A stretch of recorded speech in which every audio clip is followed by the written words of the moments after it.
Assalamualaikum warahmatullahi wabarakatuh. Perkenalkan, nama saya Heri Susanto dari kelas MJ404. Kali ini saya akan mempresentasikan untuk jawaban tiga soal yang dari UAS. Oke, langsung saja untuk kelas perekonomian Indonesia. Nomor tiga, sebutkan dan jelaskan tiga produk utama yang diperdagangkan di pasar modal. Berikan contoh nyata dari masing-masing produk tersebut. Tiga produk utama yang diperdagangkan di pasar modal adalah saham, obligasi, dan reksadana. Saham. Saham adalah surat berharga yang menunjukkan bukti kepemilikan seseorang atau entitas atas bagian kecil dari suatu perusahaan. Ketika Anda membeli saham, Anda akan menjadi salah satu pemilik perusahaan tersebut, meskipun porsinya sangat kecil. Tujuan utama, investor membeli saham dengan harapan nilai saham akan meningkat di masa depan atau mendapatkan dividen secara berkala. Saham menawarkan potensi pengembalian yang tinggi, tetapi juga disertai resiko yang lebih tinggi karena harganya bisa sangat fluktuatif. Contoh, saham PT BCA, PT Bank Sentral Asia Tbk atau BBCA. Jika Anda membeli saham BBCA, Anda adalah sebagian kecil pemilik Bank BCA. Anda bisa mendapatkan keuntungan jika harga saham BBCA naik di Bursa Efek Indonesia, atau jika BBCA membagikan dividen kepada pemegang sahamnya. Dua, obligasi. Obligasi adalah surat utang jangka menengah maupun jangka panjang yang dapat diperjualbelikan. Obligasi diterbitkan oleh pihak penerbit, pemerintah, atau perusahaan sebagai bukti pengakuan utang kepada pemegang obligasi. Pemegang obligasi akan menerima pembayaran bunga atau kupon secara berkala dan pelunasan pokok utang pada saat jatuh tempo. Tujuan utama, investor membeli obligasi untuk mendapatkan penghasilan tetap berupa bunga dan pengembalian pokok investasi pada saat jatuh tempo. Obligasi umumnya dianggap lebih aman dibandingkan saham karena pembayaran bunga dan pokoknya lebih pasti, tetapi dengan potensi return yang cenderung lebih rendah. Contoh, obligasi retail Indonesia atau ORI. Ini adalah obligasi yang diterbitkan oleh pemerintah Republik Indonesia yang ditujukan untuk investor individu, misalnya ORI 025 yang baru-baru ini ditawarkan. Investor akan menerima kupon tetap setiap bulan hingga jatuh tempo dan pokok investasi akan dikembalikan pada tanggal jatuh tempo. Tiga, reksadana. Reksadana adalah wadah yang digunakan untuk menghimpun dana dari masyarakat pemodal untuk melanjutkan diinvestasikan dalam bentuk portofolio efek oleh manajer investasi. Reksadana memungkinkan investor kecil untuk mendiversifikasi investasi mereka di berbagai instrumen, saham, obligasi, pasar uang, tanpa perlu memberi langsung masing-masing aset.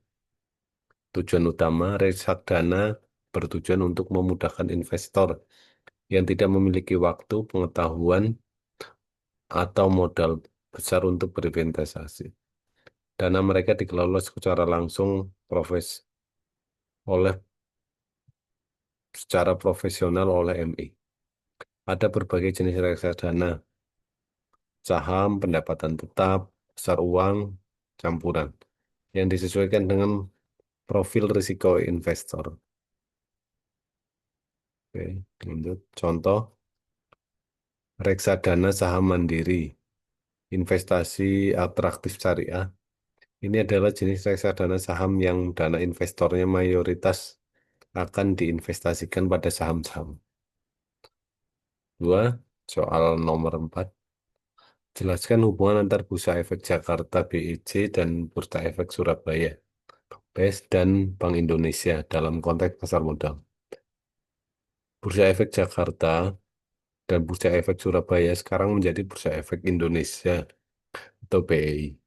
Sebelum merger, BJ dan BS adalah dua institusi terpisah yang memiliki fungsi serupa sebagai penyelenggara perdagangan efek Indonesia. Bursa Efek Jakarta berfokus pada perdagangan saham dan instrumen ekuitas lainnya. Merupakan bursa terbesar dan paling likuid di Indonesia. Memvali- Memfasilitasi perusahaan untuk mengumpulkan modal melalui penawaran umum perdana dan perdagangan saham di pasar sekunder. Bertanggung jawab menyediakan platform perdagangan yang efisien, transparan, dan teratur. Bursa Efek Surabaya awalnya lebih berfokus pada perdagangan obligasi dan produk derivatif. Juga menyediakan sarana perdagangan saham meskipun volumenya tidak sebesar BEC. Hubungan antara BEC dan BES sebelum merger. Keduanya merupakan lembaga self-regulatory organization yang diawasi oleh Badan Pengawas Pasar Modal Bapepam pada saat itu. Mereka bertindak sebagai pasar bagi investor untuk membeli dan menjual efek, serta bagi perusahaan untuk mencari pendanaan. Meskipun terpisah, tujuan mereka sama, mendukung pertumbuhan pasar modal Indonesia. Merger menjadi Bursa Efek Indonesia. Pada tahun 2007, BEC dan BES secara resmi merger menjadi Bursa Efek Indonesia. Tujuan utama merger ini adalah meningkatkan efisiensi,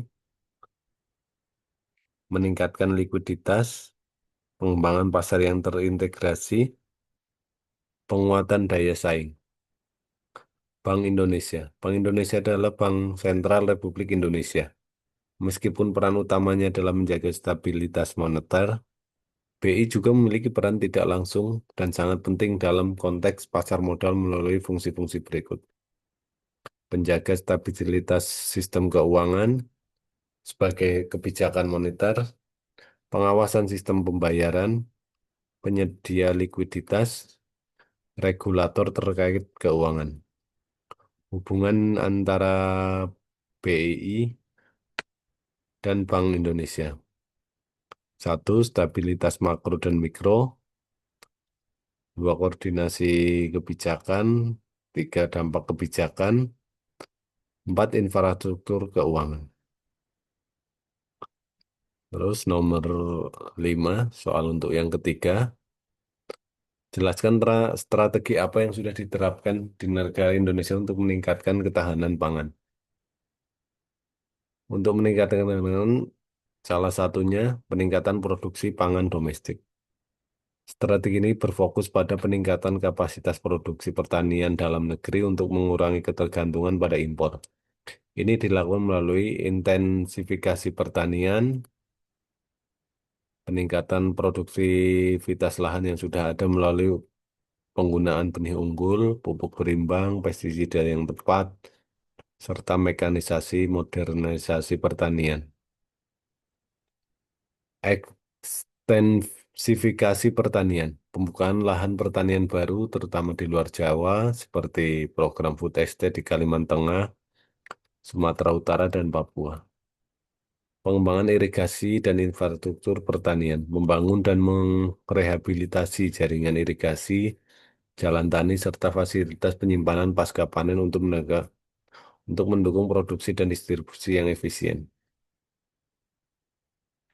Diverifikasi komoditas pangan, mendorong petani untuk tidak hanya bergantung pada satu jenis tanaman pangan, misal beras, tapi juga mengembangkan komoditas lain seperti jagung, kedelai, umbi-umbian, dan produk peternakan atau pertanian lainnya.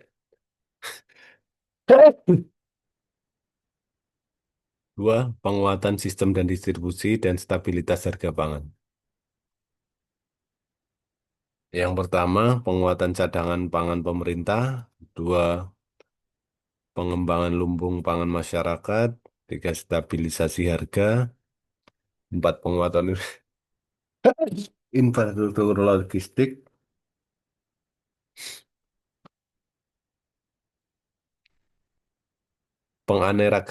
Penganekaragaman konsumsi dan peningkatan keamanan pangan.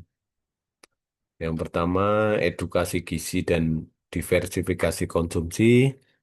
Yang kedua, penguatan pengawasan keamanan pangan. kebijakan pendukung dan tantangan. Pemerintah juga telah mengeluarkan berbagai kebijakan dan regulasi untuk mendukung strategi di atas, antara lain Undang-Undang Pangan Nomor 18 Tahun 2012 yang menjadi payung hukum ketahanan pangan. Pembentukan Badan Pangan Nasional, Bapanas, sebagai lembaga mengkoordinasikan kebijakan pangan nasional. Penyusunan peta kerawanan pangan untuk mengidentifikasi wilayah rentan pangan dan merancang intervensi yang tepat.